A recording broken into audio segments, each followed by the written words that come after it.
Assalamualaikum warahmatullahi wabarakatuh. Perkenalkan, nama saya Ayu Tipani. Saya dari kelas 5F. Di sini saya akan mempresentasikan hasil resume saya dari buku yang saya baca yang berjudul Assessing Speaking atau Penilaian Berbicara, karya Sari Luoma, yang terdiri dari 227 halaman, yang mana di dalamnya terdapat 8 bab. Baiklah, saya akan mulai bagian pertama, yaitu berisikan introduction atau pendahuluan, di mana berbicara adalah bagian penting dalam kurikulum pembelajaran bahasa. Dan berbicara merupakan salah satu objek penting dalam sebuah penilaian. Menilai berbicara memiliki tujuan, yaitu untuk menilai kemampuan berbicara seseorang. Menilai berbicara itu menantang karena ada banyak faktor yang ikut andil untuk memengaruhi kesan kita tentang seberapa baik seseorang dapat berbicara dalam suatu bahasa. Dan karena kita juga mengharapkan nilai ujian yang akurat, adil, dan sesuai untuk tujuan kita. Menilai berbicara adalah proses dengan banyak tahapan. Intinya, prosesnya tidak hanya berhenti pada satu tahap saja, melainkan dilakukan secara terus-menerus atau berkelanjutan. Di mana pada setiap tahap, di sini orang bertindak dan berinteraksi untuk menghasilkan sesuatu untuk tahap selanjutnya. Di sini, pengembang penilaian adalah pemain kunci dalam siklus penilaian berbicara. Penguji, lawan bicara, penilai, dan juga pengguna skor juga memiliki peran untuk dimainkan dalam aktivitas tersebut. Kualitas utama yang perlu dikerjakan oleh pengembang adalah validitas dan reliabilitas konstruk. Dalam penilaian berbicara, konstruksi mengacu pada jenis berbicara tertentu yang dinilai dalam tes.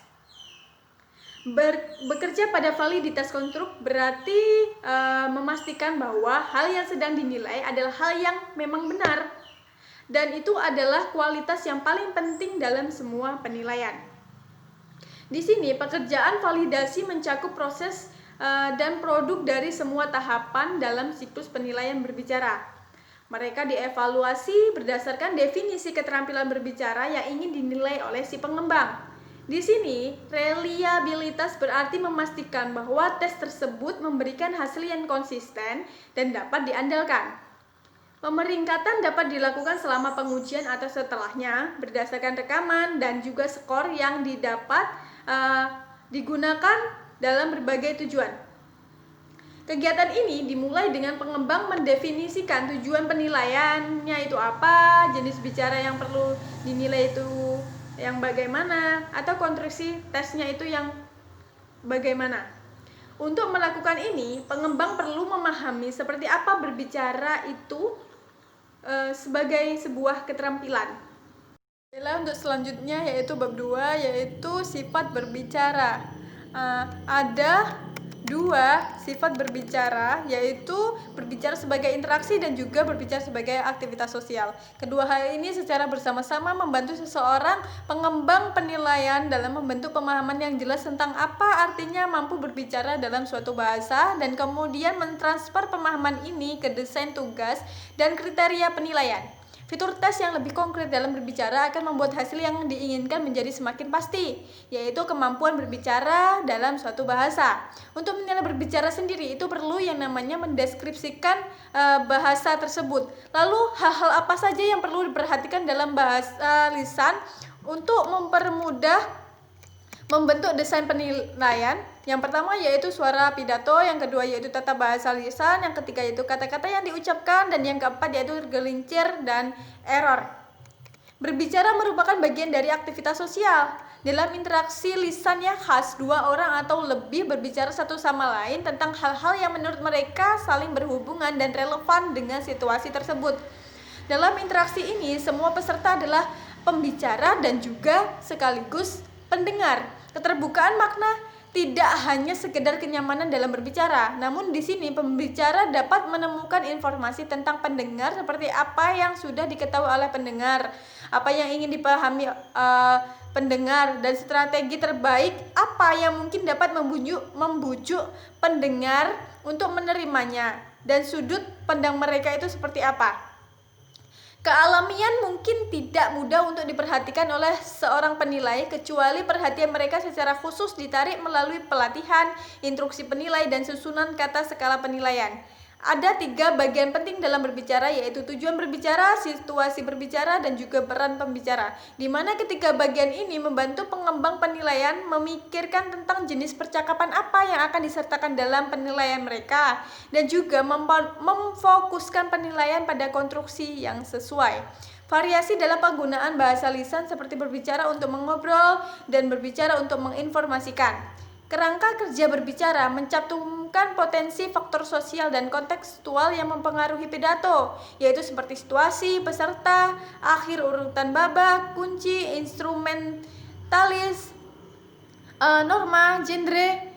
Namun, ada 2 variabel yang menarik dalam kerangka berbicara sendiri, yaitu kunci dan juga norma.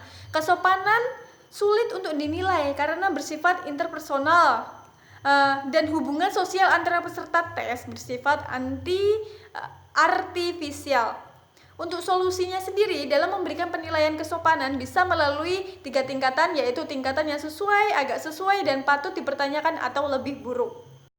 Baiklah, untuk bab selanjutnya yaitu bab 3, yaitu tugas berbicara. Desain tugas sangat penting karena membuat konstruksi yang dinilai dalam tes itu lebih nyata, dan karena untuk ujian, tugas memberikan konteks untuk pembicaraan dan pedoman tentang apa yang harus mereka lakukan dengan bahasa itu sendiri.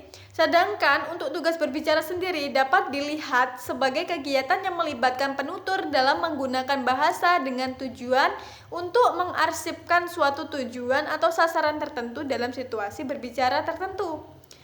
Ada beberapa cara untuk menerapkan tugas berbicara, yaitu seperti individu, pasangan, tugas kelompok, tugas pedagogis, dan juga kehidupan nyata. Di sini, pengembang penilaian harus memilih tugas desain yang sesuai dengan informasi yang mereka butuhkan. Ada 2 jenis model tes untuk menilai berbicara, yaitu tes live mode dan tes berbasis tape. Mode uji langsung adalah interaksi yang mana di dalamnya bersifat 2 arah. Setiap giliran pembicara adalah reaksi terhadap belokan sebelumnya. Dan jika klarifikasi atau modifikasi lain diperlukan untuk rencana interaksi umum, hal ini dapat dilakukan. Konstruksi yang dinilai di sini jelas terkait dengan interaksi lisan. Sedangkan pengujian berbasis tape adalah pengujian di mana interaksinya terjadi satu arah. Peserta ujian diharapkan untuk mengakomodasi rekaman itu, tetapi rekaman itu tidak dapat menampung peserta ujian itu sendiri.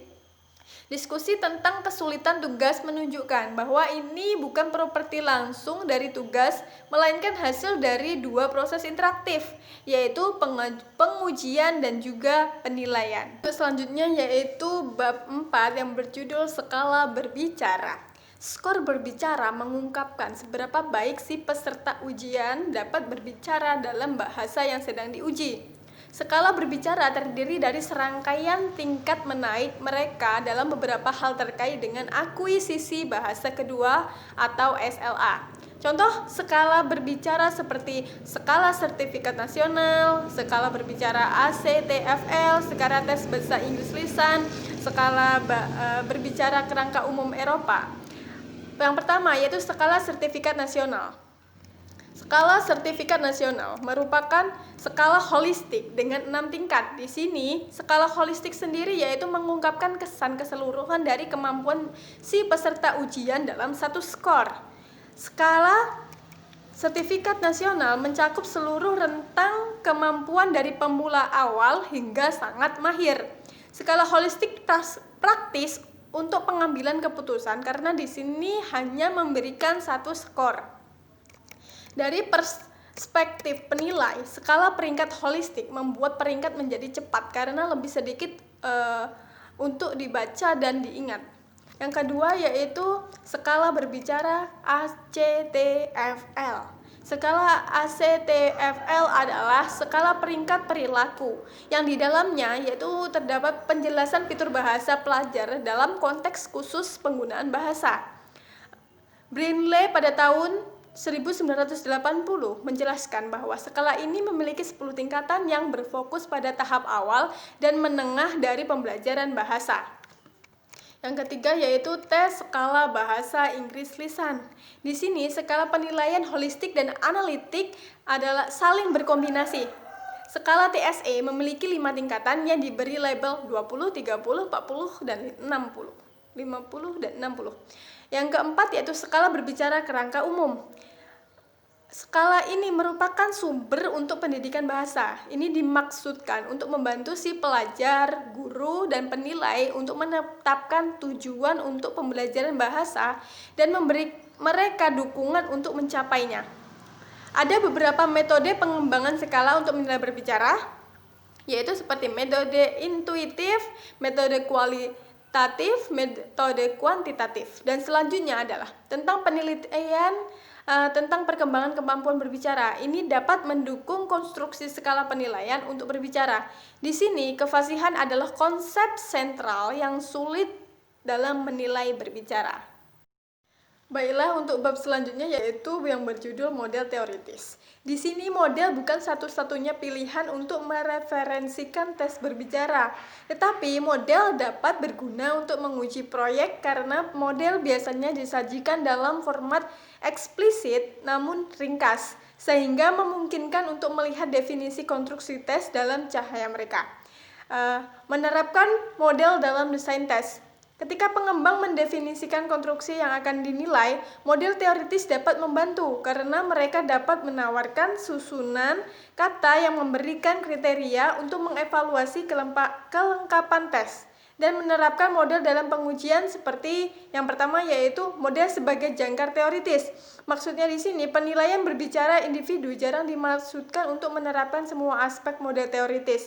Namun dengan menggunakan model sebagai jangkar teoritis untuk mendeskripsikan fitur berbicara mana yang relevan untuk tujuan praktis yang digunakan di dalam tes. Di sini pengembang dapat mendeskripsikan sifat penilaian mereka kepada orang-orang yang belum terlibat dalam pengembangan. Dan yang kedua yaitu model sebagai sumber kategori penilaian.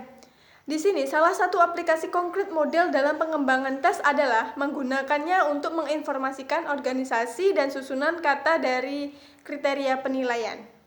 Selanjutnya yaitu bab 5 yang berjudul mengembangkan spesifikasi tes. Spesifikasi di sini dianggap sebagai dokumen kerja dan terus berkembang melalui penggunaan penilaian. Mereka juga dapat menjadi dasar untuk catatan sejarah tentang bagaimana penilaian itu telah berkembang dan pelajaran mana yang mengarah pada berbagai perkembangan tersebut. Dokumen tersebut juga akan memberikan informasi berharga untuk teori pengembangan tes. Spesifikasi juga dapat mencakup file riwayat di mana perkembangan dalam pengujian dicatat pada garis waktu.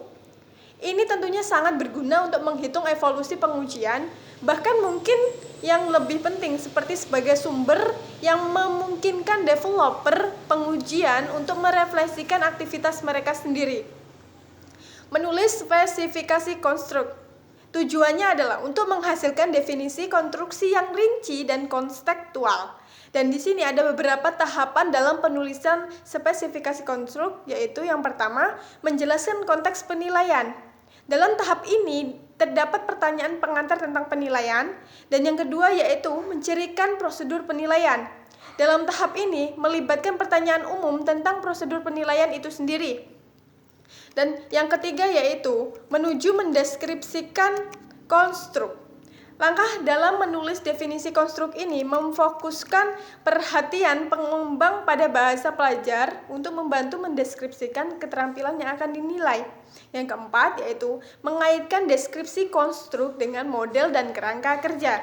Artinya di sini sebagai hasil dari langkah sebelumnya, pengembang memiliki draft kerja definisi konstruksi mereka yang didasarkan pada rencana mereka untuk kriteria penilaian dan tugas. Dan selanjutnya mereka harus menggunakan ide-ide ini untuk mengarahkan mereka ke arah model teoritis dan kerangka kerja lain yang relevan dan menggunakannya untuk mengevaluasi dan menyempurnakan definisi. Dan yang kelima yaitu meringkas definisi konstruk. Di sini, para pengembang harus meninjau jawaban mereka atas pertanyaan di atas dan merangkumnya dalam pernyataan yang jelas tentang apa yang akan dinilai dan bagaimana. Nah, 3 kelompok alasan mengapa pengembang tes bicara harus menulis spesifikasi, yaitu yang pertama, praktis. Penulisan spesifikasi akan membantu membuat sistem pengujian yang bagian-bagiannya menjadi satu dan menjadi praktis. Yang kedua yaitu teoritis. Spesifikasi penulisan akan memaksa penulis untuk mempertimbangkan landasan teoritis dari apa yang mereka lakukan. Dan yang ketiga yaitu pendidikan. Spesifikasi penulisan akan memungkinkan penulis untuk mendiskusikan penilaian lisan secara terfokus dan memanfaatkan pengalaman pengembang tes lainnya dengan lebih baik. Baiklah, untuk selanjutnya yaitu bab 6 yang berjudul mengembangkan tugas berbicara. Di sini ada beberapa tugas berbicara, yaitu seperti deskripsi tugas. Tugas deskripsi ini sangat umum digunakan dalam semua jenis tes berbicara. Mereka dapat digunakan dalam wawancara satu ke satu orang ataupun dilakukan dengan pasangan. Dan mereka juga sesuai dengan pengujian yang berbasis pita. Yang kedua yaitu tugas naratif. Tugas naratif juga sering digunakan dalam pidato. Mereka menunjukkan seberapa baik peserta ujian dapat menceritakan urutan peristiwa. Biasanya dalam satu kerangka waktu. Entah itu waktu saat ini maupun waktu yang sudah berlalu. Yang ketiga yaitu tugas instruksi. Tujuan utama dalam memberikan arahan dan instruksi adalah menyampaikan pesan dan memastikan bahwa pesan tersebut telah dipahami. Ini cenderung berarti terjadi percakapan singkat antara si pembicara dan pendengar. Dengan demikian, pemberian instruksi cocok untuk pengujian langsung dengan sangat baik. Tetapi kadang-kadang juga digunakan dalam pengujian yang berbasis pita, terutama dengan yang berhubungan dengan peta. Yang keempat yaitu tugas membandingkan dan membedakan. Tugas-tugas yang membutuhkan perbandingan dan pengontrasan biasanya dianggap lebih menuntut daripada deskripsi, karena di sini juga memerlukan yang namanya analisis dan pembahasan persamaan dan juga perbedaan. Tugas perbandingan tidak selalu berdasarkan gambar, namun peserta di ujian juga dapat diminta untuk membandingkan konsep yang diharapkan mereka ketahui, seperti kualitas hidup di masyarakat perkotaan dan pedesaan. Dalam penilaian khusus profesi, mereka mungkin diminta untuk membandingkan tuntutan dari 2 jenis proyek kerja yang berbeda. Misalnya, keuntungan dan kerugian dari perlakuan yang berbeda dari suatu masalah. Yang kelima yaitu tugas menjelaskan dan memprediksi. Menjelaskan adalah fungsi yang cukup menolong karena jelas terdapat satu pembicara utama dan pendengar tidak perlu bereaksi saat pembicara sedang berbicara. Inilah sebabnya mengapa tugas penjelasan cocok untuk pengujian berbasis pita. Prediksi sesuai dengan tugas penjelasan dan di sini cukup menolong karena prediksi sendiri melibatkan spekulasi yang memungkinkan mereka menjadi lebih interaktif dalam pengaturan tatap muka. Bagaimanapun karena ketidakpastian spekulasi sendiri memungkinkan ruang untuk negosiasi. Yang keenam yaitu tugas keputusan. Tugas keputusan melibatkan membahas masalah yang menjadi perhatian keputusan dari sejumlah perspektif dan kemudian membuat keputusan. Dalam tes berbicara, masalah yang perlu diputuskan biasanya tidak jelas, sehingga argumen yang mendukung dan menentang solusi yang berbeda itu sangat diperlukan.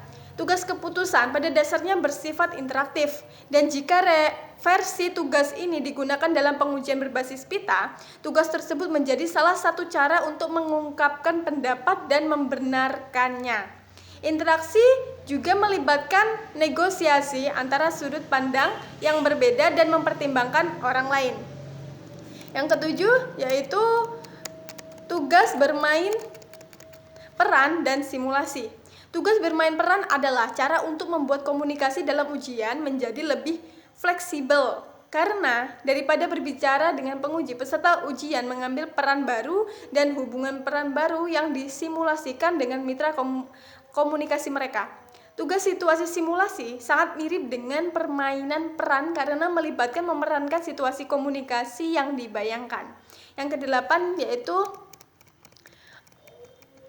bereaksi dalam tugas situasi. Bereaksi dalam tugas situasi yaitu menggabungkan beberapa fitur simulasi dan tugas komunikasi berbasis fungsi. Simulasi mini dari bereaksi dalam situasi dapat digunakan dalam pengujian berbasis tape and live.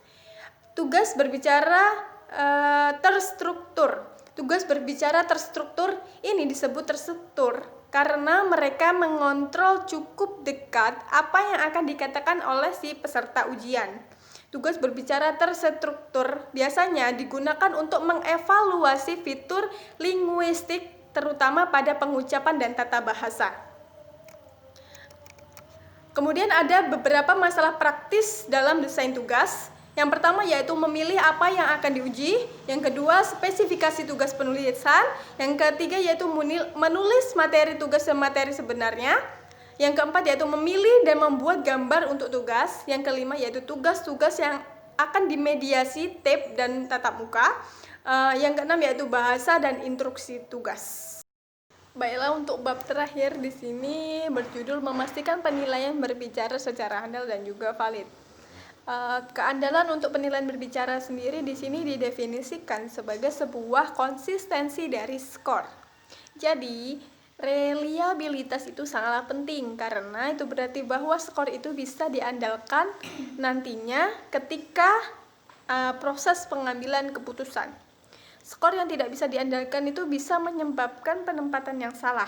Menganalisis keandalan, ada 3 jenis dari keandalan yang sangat relevan untuk penilaian berbicara. Yang pertama yaitu intra-rater reliability, dan yang kedua yaitu inter-rater reliability, dan yang ketiga yaitu parallel form reliability.